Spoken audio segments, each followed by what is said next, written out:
Would you believe Tom Holland did all of his own stunts for this scene? He trained in gymnastics as a child, did parkour as a teen, but it's his experience as a dancer that made him an ideal actor for Spider-Man. Holland spent 2 years performing on the London stage in the West End production of Billy Elliot. Okay, guys, I know that was scary, but our safety systems are working. The safety systems are completely failing. You might think that this scene was all CGI, but nope. The crew actually built a replica of the monument inside a green screen room. Impressive, right?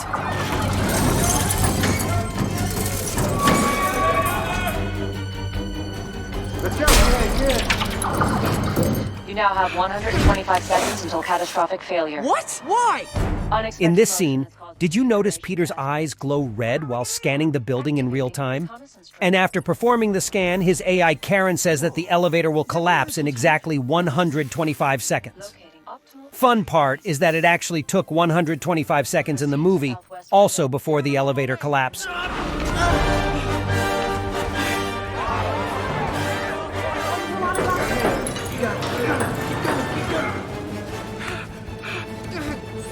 Visual effect company Method Studios did some amazing work creating the scenes for the Washington Monument sequence that weren't actually filmed on location, as they were not allowed to film at the real monument.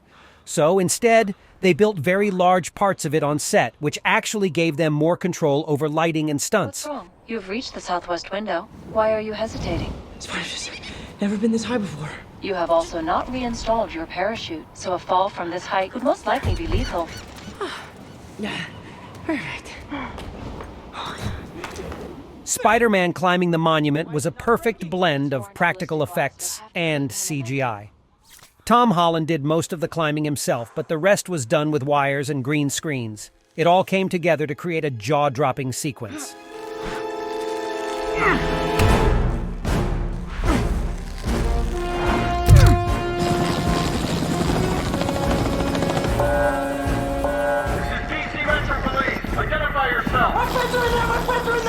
The elevator was actually a practical effect created by the production team.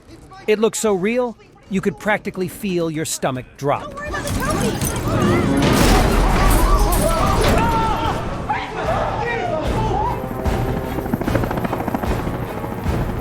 down! Return to the ground immediately! 19-year-old Tom Holland was the youngest actor to be cast as Peter Parker.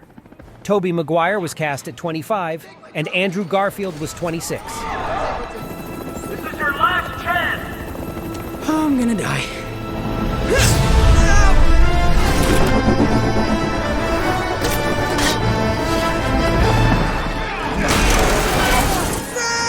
It took 25 to 45 minutes to get Tom Holland into his Spider-Man costume, depending on whether he was wearing a stunt harness or not.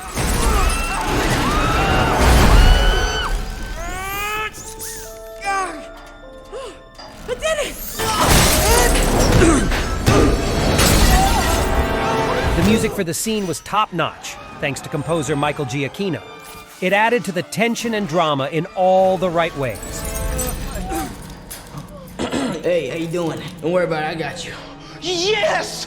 Laura Harrier, who played Peter's love interest Liz in the scene, loved the strength of her character.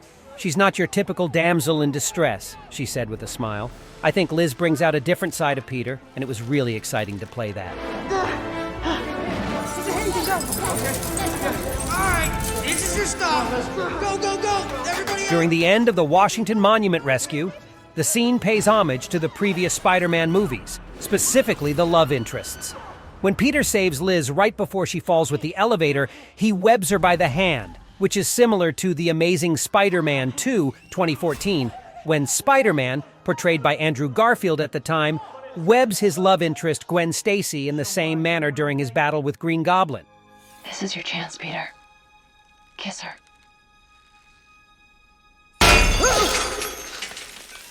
Thank you. Are you really friends with Peter Parker? I'll take those! Hold on to your seats, because the ferry scene in Spider-Man: Homecoming wasn't just another action sequence.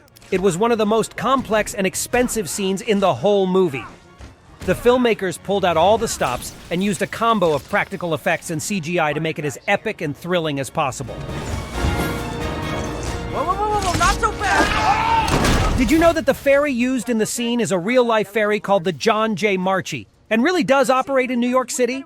To avoid any mishaps, the filmmakers built a replica of the ferry, which allowed them to cause some serious damage without any harm to the real deal.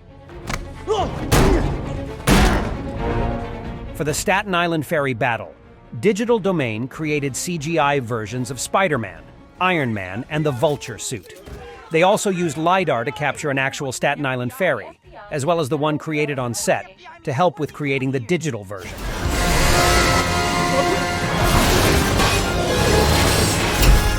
Tom Holland is a man of many talents, and did most of his own stunts in this scene.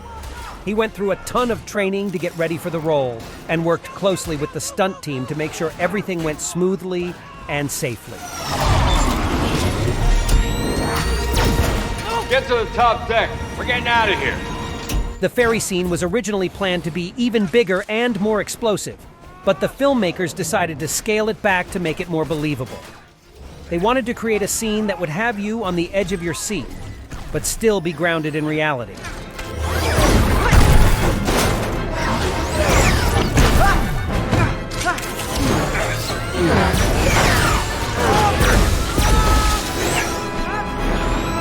The VFX team was hard at work for over a year creating the digital version of the ferry and adding all the explosions and other special effects.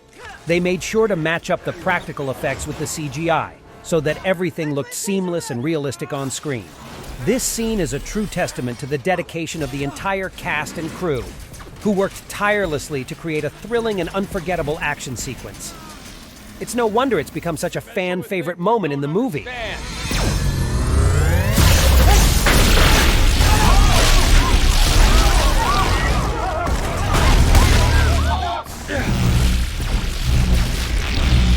Bokeem Woodbine, who played one of the villains in the scene, had nothing but praise for Michael Keaton.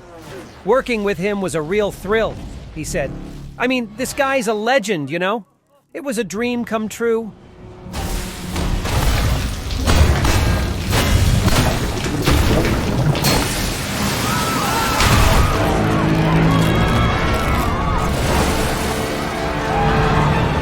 Did you know Tom Holland accidentally punched Michael Keaton while filming a scene?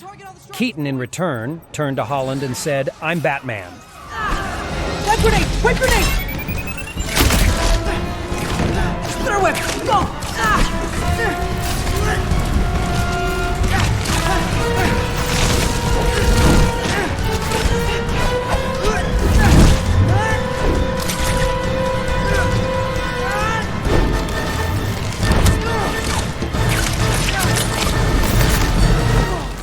The music for the ferry scene was composed by Michael Giacchino, and it's a heart-pumping, action-packed theme that perfectly captures the excitement of the moment.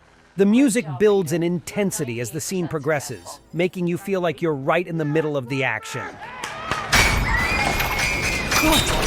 No! Tom Holland was asked about the epic ferry scene, and he exclaimed, "It was insane. I did so many stunts that I was completely exhausted by the end of it. But seeing it all come together on screen was worth every second."